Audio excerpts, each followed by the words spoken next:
ಎಲ್ರಿಗೂ ನಮಸ್ಕಾರ. ಮಜ್ಜಿಗೆ ಆರೋಗ್ಯಕ್ಕೆ ಬಹಳ ಒಳ್ಳೆಯದು. ಆಯುರ್ವೇದ ಕೂಡ ಮಜ್ಜಿಗೆ ಬಗ್ಗೆ ಅದನ್ನೇ ಹೇಳೋದು. ಮಜ್ಜಿಗೆಯಿಂದ ಆಗೋ ಉಪಯೋಗಗಳೇನು ಆಗಿದ್ರೆ ಇದು ನಮ್ಮ ಗಟ್ ಹೆಲ್ತ್ಗೆ ತುಂಬ ಒಳ್ಳೆಯದು. ಇದರಲ್ಲಿ ಅತಿ ಹೆಚ್ಚು ವೈಟಮಿನ್ಸ್ ಮತ್ತು ಮಿನರಲ್ಸ್ ಇರುತ್ತೆ. ಇದು ಒಂದು ಪ್ರೋಬಯೋಟಿಕ್ ಕೂಡ, ನಿಮ್ಮ ಜೀರ್ಣಕ್ರಿಯೆಗೆ ಇದು ಸಹಾಯಕಾರಿಯಾಗಿರುತ್ತೆ. ಮತ್ತು ಡಿಹೈಡ್ರೇಷನಲ್ಲಿ ಇದು ತುಂಬ ಒಳ್ಳೆಯದು.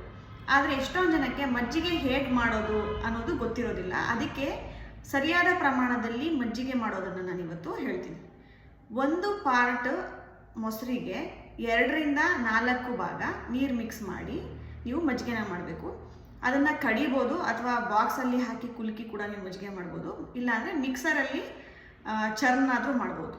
ಮತ್ತು ಮಜ್ಜಿಗೆ ಕಡ್ದ ಮೇಲೆ ಅದು ಬರೋ ಬೆಣ್ಣೆನ ತೆಗೆದು ನೀರಿನ ಥರ ಇರೋ ಭಾಗ ಇರುತ್ತಲ್ವಾ, ಅದು ಬೆಸ್ಟ್ ಅಂತ ನಾವು ಕರಿತೀವಿ ಆಯುರ್ವೇದದಲ್ಲಿ. ಅದನ್ನು ತಕ್ರ ಅಂತ ಕೂಡ ಹೇಳ್ತೀವಿ. ಮಜ್ಜಿಗೆಯಲ್ಲೇ ಎಷ್ಟೊಂದು ಥರದ ವಿಧಗಳಿದೆ ಆಯುರ್ವೇದದಲ್ಲಿ, ಇದು ಅದರಲ್ಲಿ ಬೆಸ್ಟ್ ಅಂತ ಹೇಳ್ಬೋದು.